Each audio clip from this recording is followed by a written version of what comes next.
ये कहानी सुनने के बाद में कमेंट करके जरूर बताना कि इस कहानी से कौन कौन गुजर चुका है। एक लड़का था जो छोटे से गांव में पैदा हुआ था।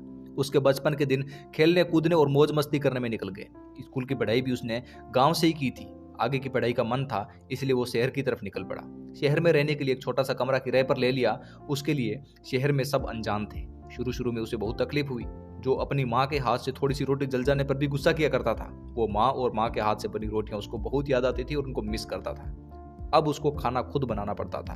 बहुत तकलीफ होती थी खाना बनाने में, लेकिन कहते हैं ना यार कि मुसीबतों के दिन हमेशा नहीं रहते। ये कहानी यही खत्म होने वाली नहीं है। जब वो खाना बनाता था तो कभी आटा पतला हो जाता तो कभी सब्जी जल जाती थी, और रोटियां जलना तो मुमकिन ही था, लेकिन कई बार हाथ भी जल जाते थे।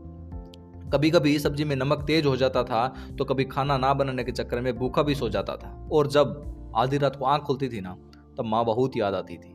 जहां घर पर वो चारपाई पर सोता था, वहीं अब कमरे के फ्लोर पर नीचे सोना पड़ता था। जितने पैसे उसको मिलते थे ना, उसी में महीने का खर्चा निकालना पड़ता था। घर छोड़ना किसको अच्छा लगता है यार, चाहे पढ़ाई के लिए छोड़ना पड़े या फिर कमाई के लिए छोड़ना पड़े। ये जो लड़का था ना, इसको घर वालों से रोज रोज पैसे मांगने में बहुत शर्म आती थी। ये सब कुछ हो ही रहा था, फिर भी उसका पढ़ाई में बिल्कुल मन नहीं लगता था। उसके पास सपने तो दुनिया भर के थे, लेकिन सपनों से भी ज्यादा उसके पास आलस था। अब क्या हुआ कि शहर के नए नए दोस्त बन गए। अब ये लड़का शहर की चक्काचौंध में ऐसे खो गया ना कि सपनों को पूरी तरह से भूल चुका था।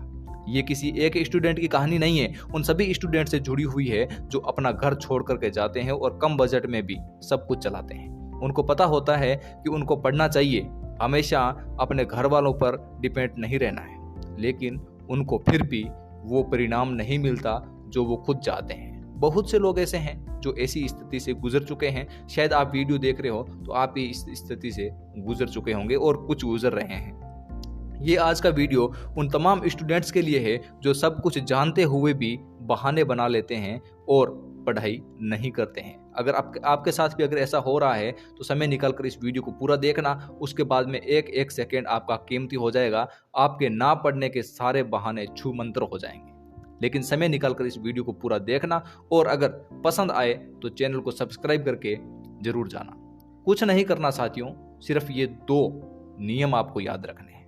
पहला नियम, फकीरों की तरह संघर्ष करना पड़ेगा। सपने देखना आसान है, सपने सब देखते हैं, लेकिन उन सपनों को सच करने के लिए अंतिम क्षण तक संघर्ष करना पड़ेगा, जो बहुत कम लोग ही कर पाते हैं। खुद से ज्यादा चिंता आपको अपने फोन की रहती है, चैट करने की रहती है। ज्यादा टेंशन तुझे अपने दोस्तों की रहती है, उनके साथ घूमने फिरने, खेलने, टाइम पास करने की रहती है। तू अपनी पढ़ाई को लेकर सीरियस भी तो नहीं हो रहा है, और एक तरफ अपने माँ बाप की तरफ देख, अपने हीरे को लेकर कितने परेशान रहते हैं। वो हमेशा आपके बारे में सोचते हैं कि अगले महीने मेरे बेटे के पास रुपए भेजने हैं, कहाँ से मैनेज करूंगा।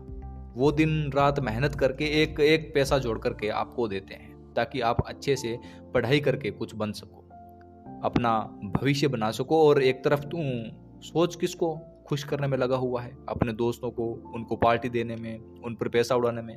कहते हैं ना, बेटा बाप की जिम्मेदारी तब तक नहीं समझता जब तक वो खुद बाप नहीं बन जाता। ये अभी आपको कुछ समझ में नहीं आएगा, क्योंकि अभी तक पैसा बाप की जेब से आ रहा है। जिस दिन अपनी जेब से आएगा ना, समझ में आ जाएगा। इसलिए समय रहते खुद को बदल। घर वाले जो आपको समय दे रहे हैं ना, उस समय की अहमियत को समझ।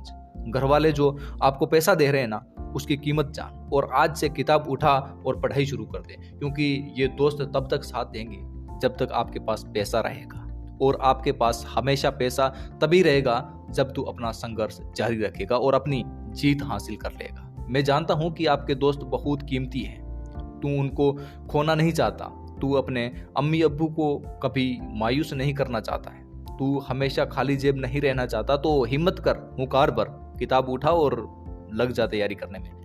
बुला दे अपने फोन को, बुला दे अपने दोस्तों को, बुला दे अपने खेलने को, सिर्फ कुछ समय के लिए। जब तू तेरी मंजिल पालेगा, जब तू अपना मुकाम हासिल कर लेगा, अपनी मंजिल हासिल कर लेगा, उस दिन आप, अपना परिवार, दोस्त सब खुश नजर आएंगे। तू बस फकीर की तरह संघर्ष करता रहे और आगे बढ़ता रहे। नियम नंबर 2, सूरज की तरह तपना होगा। सूरज की तरह चमकना हर कोई चाहता है, लेकिन सूरज की तरह तपना कोई नहीं चाहता है। तुझे अपने सपनों को साकार करने के लिए तुझे अपनी नींद, भूख, प्यास, चैन, आराम सब त्यागना पड़ेगा। आराम हराम है, आराम को एक लिमिट में रखना पड़ेगा। तुझे ये नहीं सोचना कि 1 साल में तुझे क्या करना है, तुझे तो बस ये सोचना है कि इस 24 घंटे में तुझे क्या करना है। अब ये वीडियो देखने के बाद तू कहेगा कि मुझे भी सूरज की तरह जलना है, मुझे भी सूरज की तरह तपना है, लेकिन कैसे जलूं, क्या करना पड़ेगा मुझे? तो सुन, अगर सुबह 4 बजे नहीं उठ पाता तो खुद से बोल कि भाई अगर मुझे मेरे सपनों को साकार करना है तो सुबह 4 बजे उठना पड़ेगा। ये तब मुमकिन हो पाएगा जब रोजाना 5-5 मिनट जल्दी उठेगा। सिर्फ 21 दिन मेहनत कर लेगा, 22वें दिन 3:30 बजे अगर नींद नहीं खुल जाए तो आज के बाद में तुम मेरे वीडियो पर बताना। और सुबह जल्दी उठने के बाद एक शेड्यूल बनाकर और शेड्यूल के साथ पढ़ाई शुरू कर दे।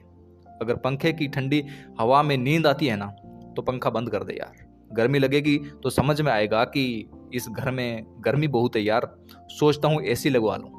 लेकिन एसी के लिए पैसा कहाँ से आएगा? और पैसा तब आएगा जब जॉब लग जाएगी, और जॉब तब लगेगी जब तू मेहनत करेगा, संघर्ष करेगा। बस संघर्ष करता रहे, पढ़ता रहे, मेहनत करता रहे, बाकी हमारा आशीर्वाद आपके साथ में है। अगर वीडियो आपको पसंद आया तो लाइक करके चैनल को सब्सक्राइब करके जरूर जाना। Thank you.